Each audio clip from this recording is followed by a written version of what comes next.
Hey, there's some Alex Hormozi for you this Friday. Alex Hormozi, again, we talk a lot about the business side of things, but I really want y'all to understand this.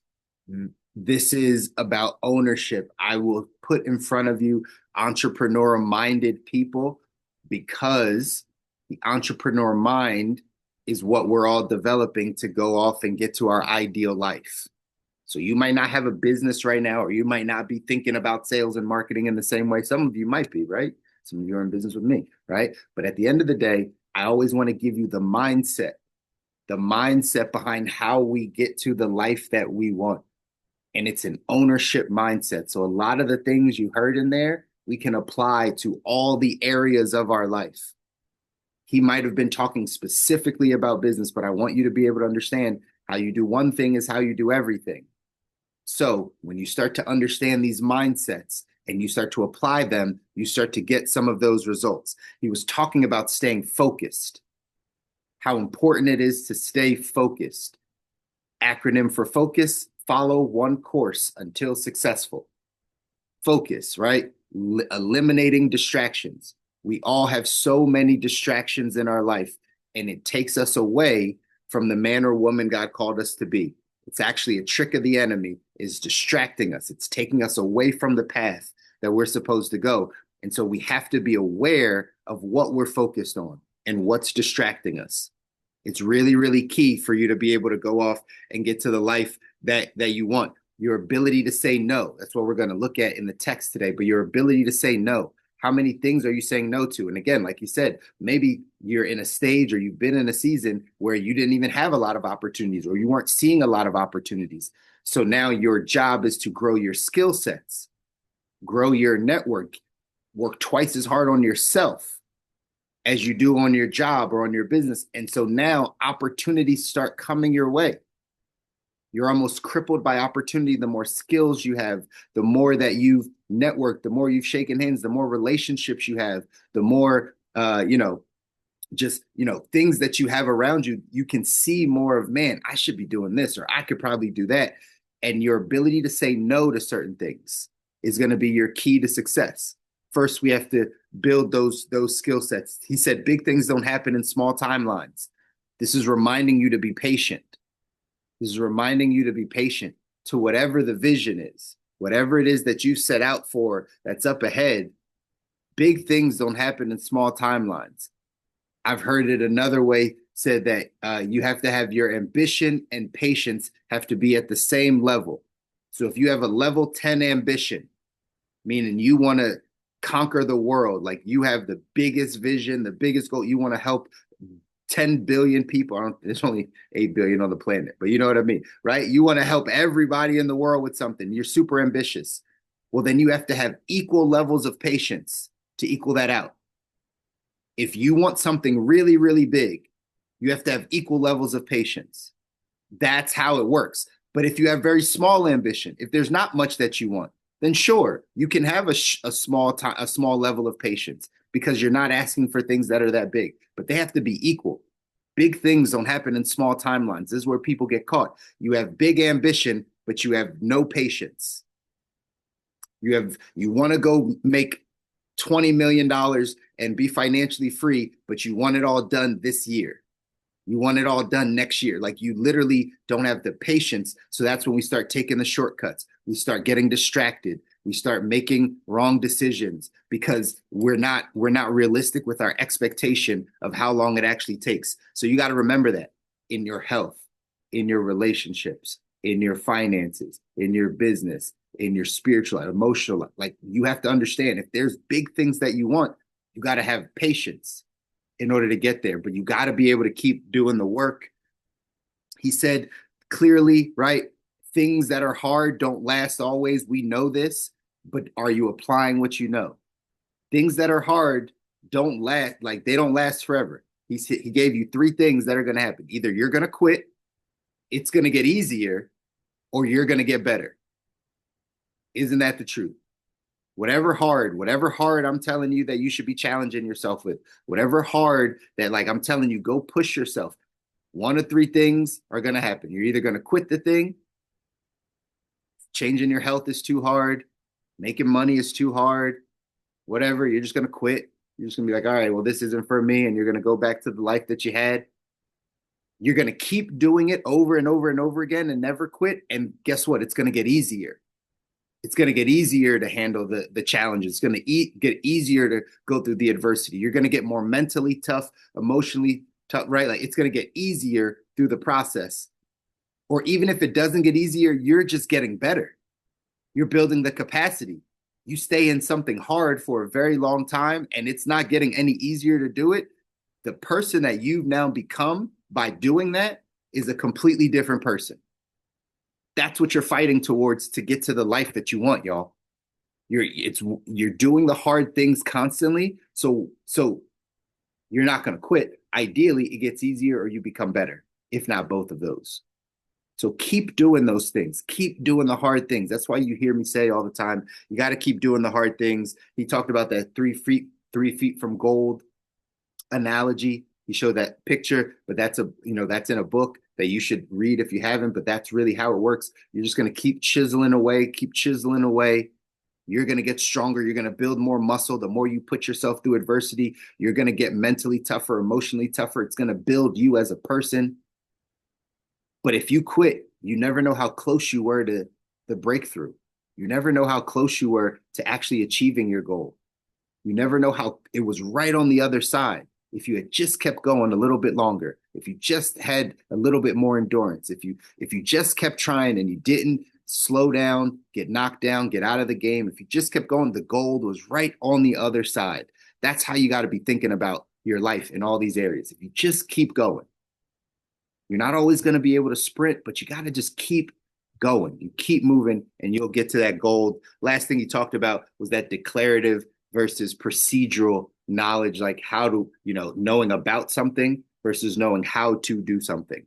And I share this with you guys all the time, especially as an entrepreneur. If any of you are building businesses or being an entrepreneur-minded person, it's the opposite of school. School taught us to learn and then do, but you have to do and then learn. That's the entrepreneurial side.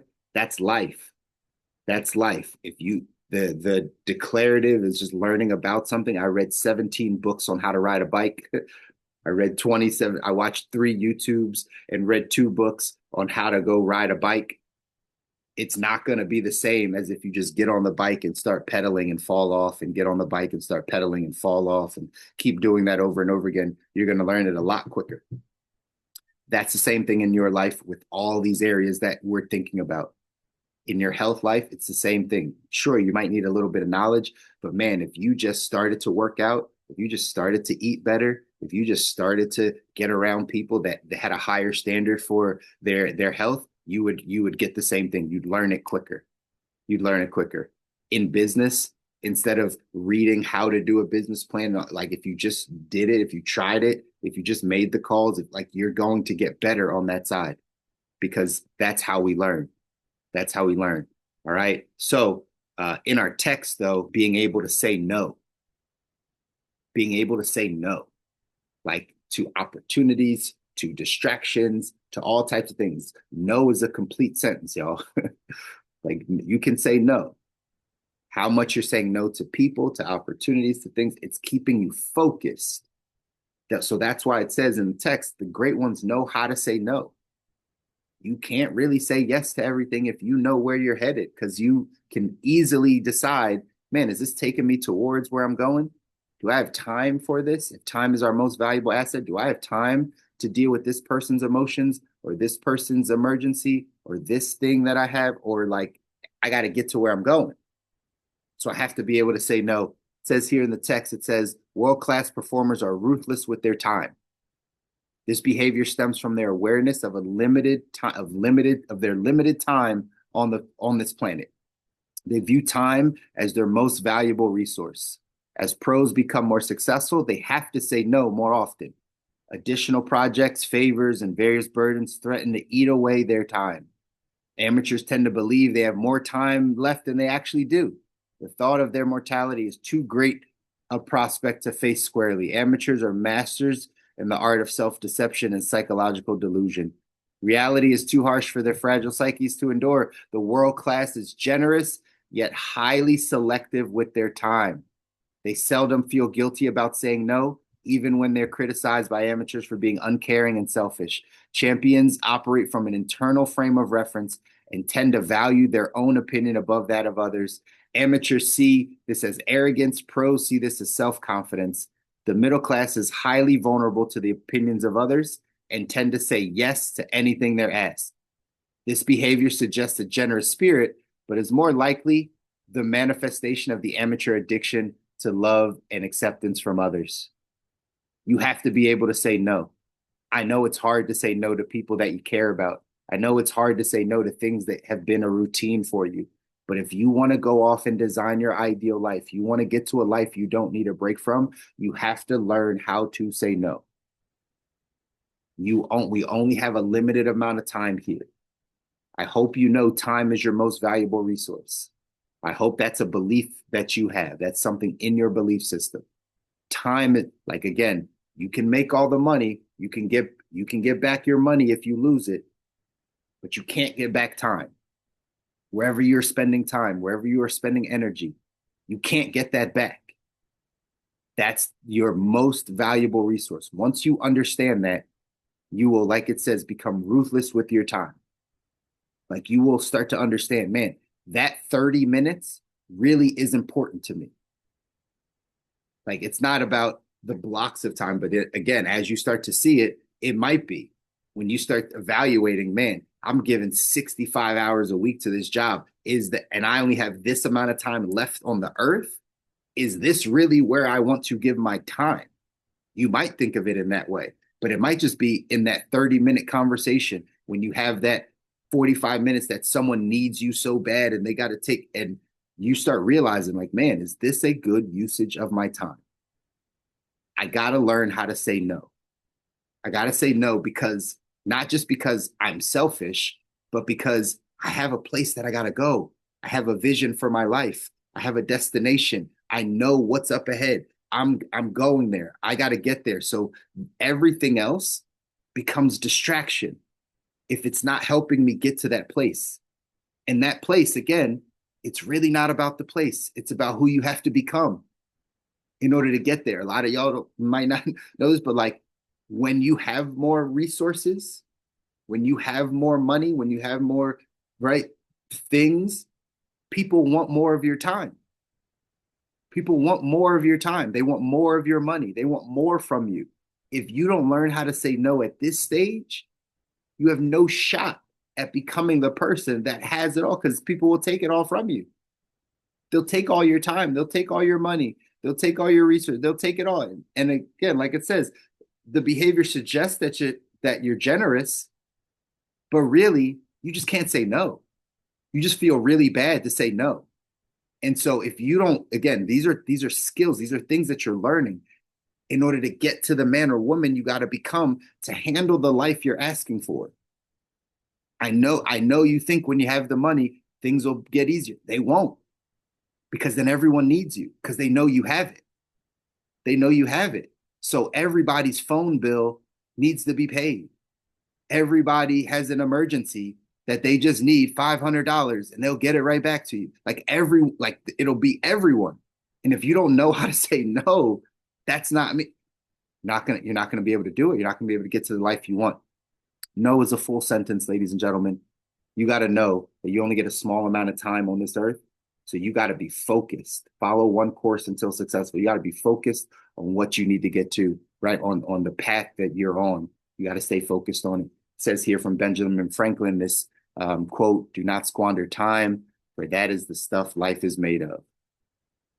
Action step for today says, identify an activity that is not giving you the results or satisfaction you thought it would. Make a commitment to discontinue it. Get in the habit of saying no more often to protect your precious time. Your time is precious. Your focus is precious. You need to learn how to say no to things and to people that are taking you away from where you're trying to get to. I know, easier said than done. This is work.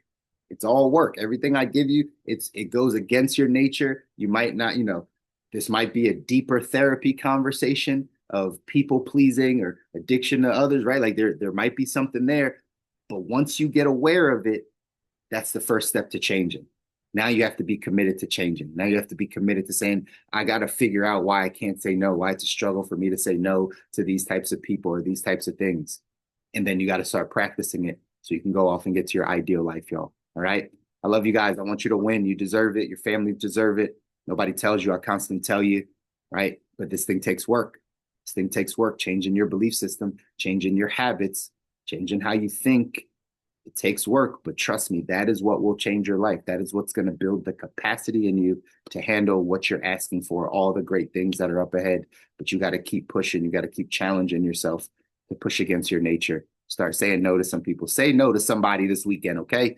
Say no to somebody that you normally say yes to. Just say no to them and see what happens. Trust me, you're going to get better. I love you guys. Go out and make things happen this weekend. Push yourself out of your comfort zone. I'll see you back here on Monday. Take care.